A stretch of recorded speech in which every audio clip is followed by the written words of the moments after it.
Julian Alvarez এই মুহূর্তে Mbappe ভিনিসিয়াসদের চেয়েও সেরা তার ছাপ রাখলেন পিএসজির বিপক্ষে। যেখানে ভিনি এমবাপ্পেরা মাদ্রিদের তারকা বহুল দলে খেলেন, সেখানে অ্যাথলেটিকোর মতো নড়বড়ে দলের হয়ে একাই লড়ছেন এই তারকা। ফিফা বিশ্বকাপের ওপেনিং ম্যাচেও ধরে রাখলেন সেই ধারাবাহিকতা। তার দল হারলেও নিজের জাত চেনাতে ভুল করেননি তিনি। ম্যাচে ঝলকানি দেখিয়েছেন আলভারেজ। পিএসজির বিপক্ষে আলভারেজের দুর্দান্ত পারফরমেন্সের বাকিটা জানবো রিপোর্টে।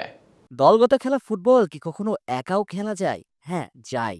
তবে সে দলে আর্জেন্টাইন স্পাইডারম্যান জুলিয়ান আলভারেজ নামের একজন ফুটবলার থাকতে হয়, যে কিনা স্রোতের বিপরীতে একাই লড়ে যায়, লড়াই করেন দলের হয়ে। অ্যাথলেটিকো মাদ্রিদ জার্সিতে তার খেলা দেখলে অবচেতন মনে বারবার প্রশ্ন দানা বাঁধে, ভিনিসিয়াস এমবাপ্পে দুজন মিলেও কি এই এক আলভারেজের সমান হবে?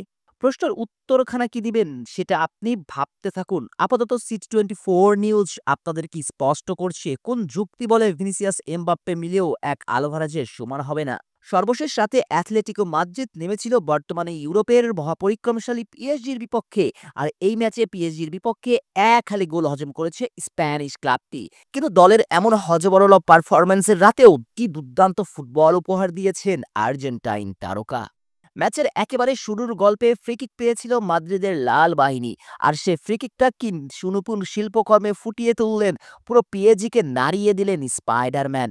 যদিও সেখান থেকে গোল পাওয়া হয়নি তার, তবে নিজের জাত চেনাতে ভুল করেননি তিনি। অবশ্য এরপর ম্যাচে লাগাম টেনে ধরে লুইস এনরিকের পিএসজি।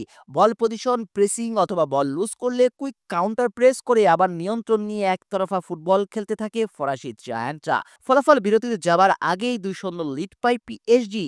তবে বিরতি থেকে ফিরে এসেও ম্যাচের চিত্রনাট্যটা বদলায়নি, একতরফাই ফুটবল খেলতে থাকে ভিতিনিয়া আশরাফ হাকিমিরা। কিন্তু স্রোতের বিপরীতে হেঁটে চলেছেন ওই একজন আলভারেজ। পুরো দল যখন বোতলবন্দি তখন দলের হয়ে একাই লড়েছেন, আর ম্যাচের ৭২তম মিনিটে পেলেন তো দুর্দান্ত একটা গোলও। পিএসজি ৩ ডিফেন্ডারকে বোকা বানিয়ে মাস্টারপিস ফিনিশিং, কিন্তু শেষ পর্যন্ত সে গোলটা বাতিল হয়েছে এবং তার দলও হেরে বসেছে ৪-০ ব্যবধানে। তবে ম্যাচে ঠিকই আলো কাড়লেন বিশ্বজয়ী এই ফুটবলার। তাতে আরও একবার স্পষ্ট কেন তিনি এই মুহূর্তে পৃথিবীর প্রপার ফরওয়ার্ড। ভিনিসিয়াস এমবাপ্পেদের চেয়ে তিনি সেরা। এই যুক্তির পক্ষে স্পষ্ট প্রমাণটা আপনি পাবেন যখন তাকাবেন অ্যাথলেটিকো মাদ্রিদ আর রিয়াল মাদ্রিদ দুই দলের দিকে।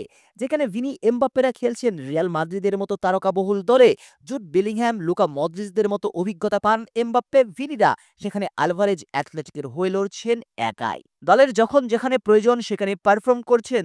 ২০২৪-২৫ মৌসুমের কথাই ধরুন না, সদ্য শেষ হওয়া মৌসুমে আর্জেন্টাইন ফরওয়ার্ড খেলেছেন ৩টি ভিন্ন ভিন্ন পজিশনে, কখনো লেফট উইঙ্গার, কখনো অ্যাটাকিং মিডফিল্ডার, কখনো রাইট উইংয়ে পারফর্ম করেছেন। আবার নিজের সহজাত পজিশন সেন্ট্রাল ফরওয়ার্ডেও খেলেছেন। এমন ভিন্ন ভিন্ন পজিশনে খেলেও ৩২টি গোল এসেছে তার পা থেকে।